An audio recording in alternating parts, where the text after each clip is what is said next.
Hey, how you doing? This is East 57. This is Minas Morgul. Just gonna go through the pictures and talk about them. So, starting with the concept, you can see a lot of elements are already there. So all I did was just try and match it. I never really use like concept sketches or anything like that, but just so happened on this one I did. And you can see that like stuff like the layered shrouds and the recharge port was there from the beginning also. This right here was intended to be the rubber, but didn't quite make it on that one. Couldn't figure out a way to do that, but I still got the rest of it. Started out with just raw tubes. The challenge was to take what you have and see what you can make out of it for the sheer joy of fooing parts. But either way, I still got a pretty good kick out of it. This is me taking those outer 3 head shrouds. I think it's 1.5 inch and bigger, and another one anyway. But it's all secured together with a 3mm screw, and you can tell that they left like a half a millimeter spacing in between, so that when I eventually sanded all that stuff down, it would be smooth. Use the soft tape measure to get the lines and stuff down, and then taped them off so that I would color it all in with Sharpie, so I knew where to stop basically when I was cutting. So that when I did cut it, I just used a hacksaw, which made it a lot easier. But I'd file down the edges because you can see that there's like a little bit of edge there, so that that was my guide. So that when I file it down, I know to stop at the black. And then this right here, I just use a tube cutter to get that line in there too. So this is the rough cut, and then smoothed off. After I file it, then I just use some regular sandpaper to sand it off so that it's nice and smooth. This is the second shroud with the smaller spike on the chin, so to speak, if you want to call it that, and the shrinking spike on the inside, dorsal side, whichever you want to call it. Again, rough cut, smoothed off, and this is how they look together. Again, they're all pretty much secured, and I use that hole right there as the reference to measure everything off. These are straight lines, but again, based on the curvature of the tube, it kind of looks like it has a bowed out, kind of leafy look to it, which was unintentional, but it was cool. This is the third one with the again the growing chin spike, and then the again shrinking dorsal spike. I don't even know what you call that stuff. So they look like all together. Again, it gives it that leafy appearance to it, which is unintentional, but looks cool. The fourth part of the shroud is this, which is stark contrast to the other stuff, but that actually was pre-made. It came from Armand Fire, and he gave me 2. One of them went to my Gundam Saber, and it's the pommel, and then this one just fit really well as a nice juxtaposition with the this inner spikes.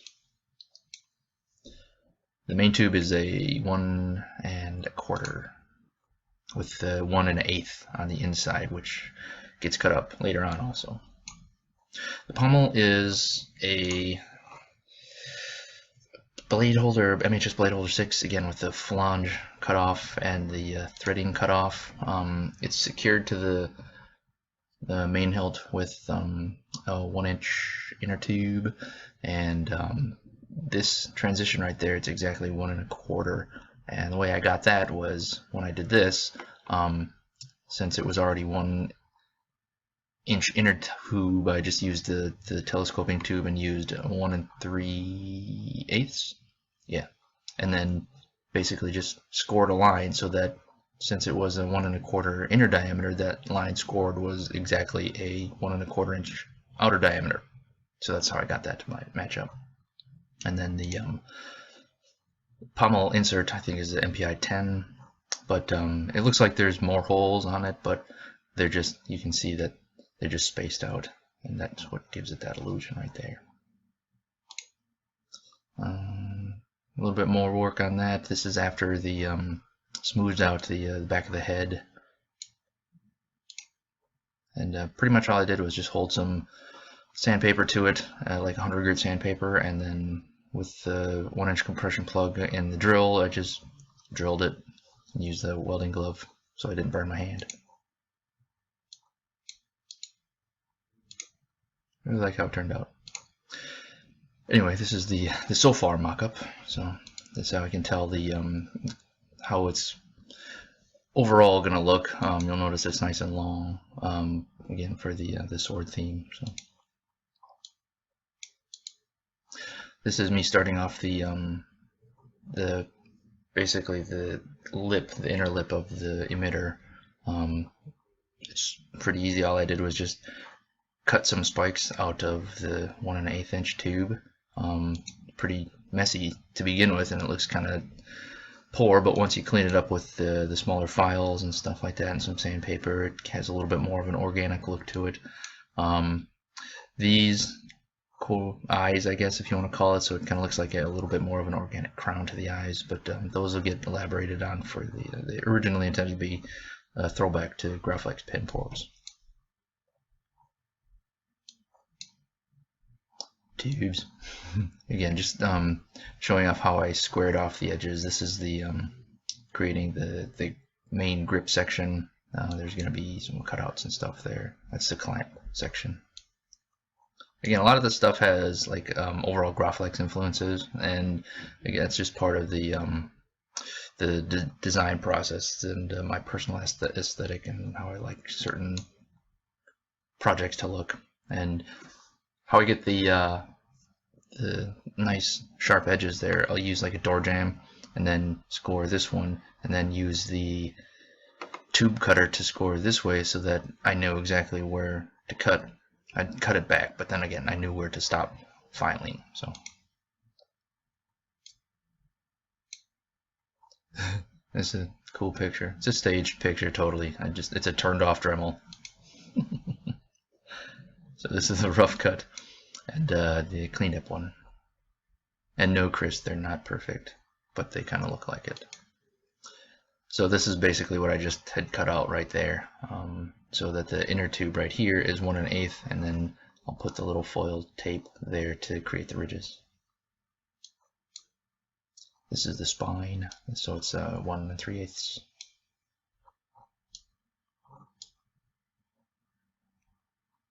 Added a little bit more, got all the spine and all the stuff secured, so you can see all along the dorsal side, those are 3mm screws, and then the blade retention screw is 832. I really like this stage, how it kind of looks like the work in progress very clearly, but at the same time there's still a lot that needs to happen, to including putting in the switches. And this is how I started carving out the head for the switches. Again, it was deliberate to have it that wide so that I could fit switches in the head, and I didn't have to worry about where I was going to mount them on the hilt because they're in the head. This is a spot for the main power, the push button switches, and this is going to be the speaker cutoff. And then pretty much just drew in the parts that I wanted to carve out, to include this channel right here for the wires, and then ended up just cutting it out. And just like with the other stuff, as long as you know where your lines are going to be, then all you got to do is just, that's where you stop with the file. So